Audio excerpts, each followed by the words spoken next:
I decided at the age of 50 that I was going to run again. I'd already been a runner most of my life. I loved to run. So I became addicted to it.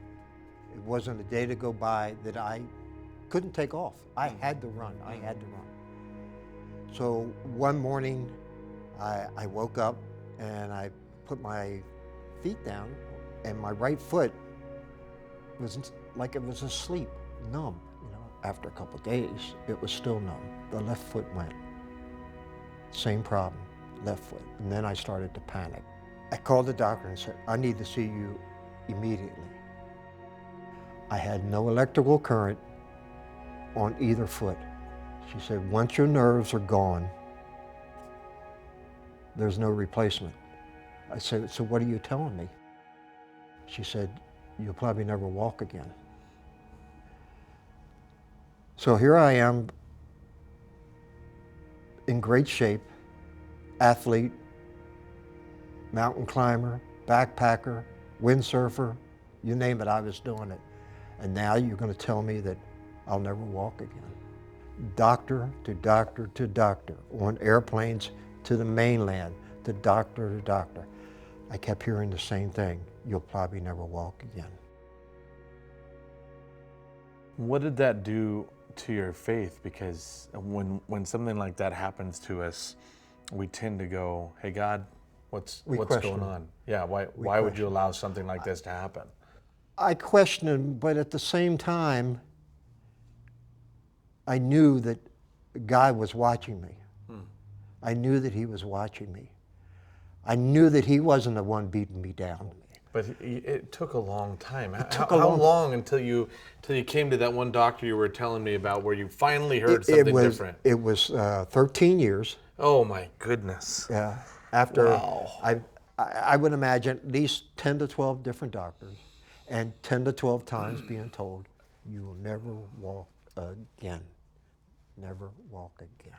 That's the epitome of patience right there. Patience. This group in California who had developed this procedure where it's called infusion, where they actually pump this infusion product, which is called immunoglobulin, and it's a derivative of blood. It started giving me my strength back. Okay. And I kept thinking, wow, I can actually get up. Wow, I can actually move my feet. And now I meet people who have never known me, except when I was in a wheelchair. So it's all new to them. You know? Right. Hi, how are you? Ed, you're walking. I said, didn't I tell you I would walk again one day? Yeah. Now, I'm a long way from being 100%.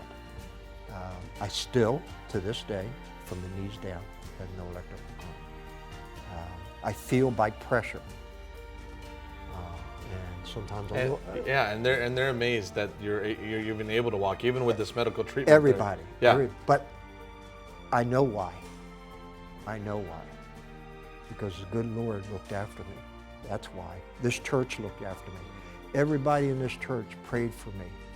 You know, laid hands on me. Yeah, we prayed for you multiple times. Multiple times. Laid hands on me. Yeah. You know, to the point that I want to give back as much as I can to the church.